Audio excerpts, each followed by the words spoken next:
Hello guys, welcome back to our channel Wins World TV. So boxing latest update tayo mga lods. Isang kababayan na naman ang pinatumba ng isang Hapon na si Jin Sasaki, isang knockout artist, at kasalukuyang nagmamay-ari ng WBO Asia Pacific sa welterweight division. Sa pag-uumpisa ng laban ay tila gustong-gusto nila patumbahin agad ang bawat isa, na tila uhaw na uhaw sa pakikipaglaban ang dalawang boksingero. Kitang-kita dito na isang napaka-agresibo ng Hapon, na tila kumpiyansa siya sa kanyang kakayanan na mapapatumble niya itong kababayan natin na si Joe Noynoy. Kaya kitang-kita dito na walang takot sumugod ng sumugod ang Hapon na ito.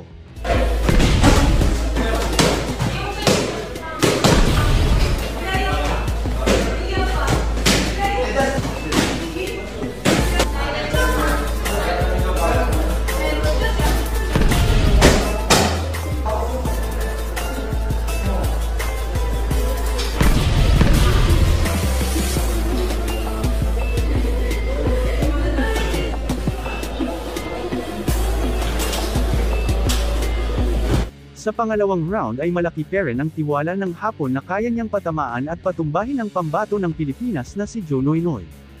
Grabe ang mga pinakakawala na malalakas at solidong mga suntok itong Hapon na ito.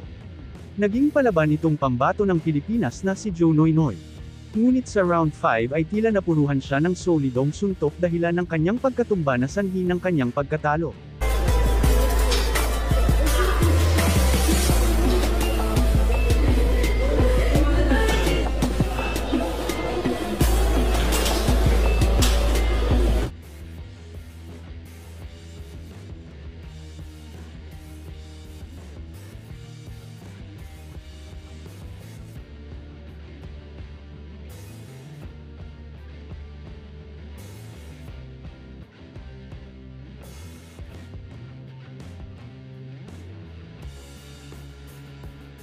Tinanghal na panalo itong Hapon sa malinis na panalo.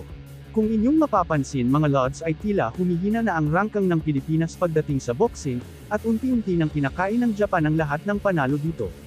Ano sa tingin nyo mga lods, makakabawi pa kaya ang bansang Pilipinas pagdating sa larangan at makasungkit ng panalo kontra sa Japan? Just comment down below. Thank you for watching.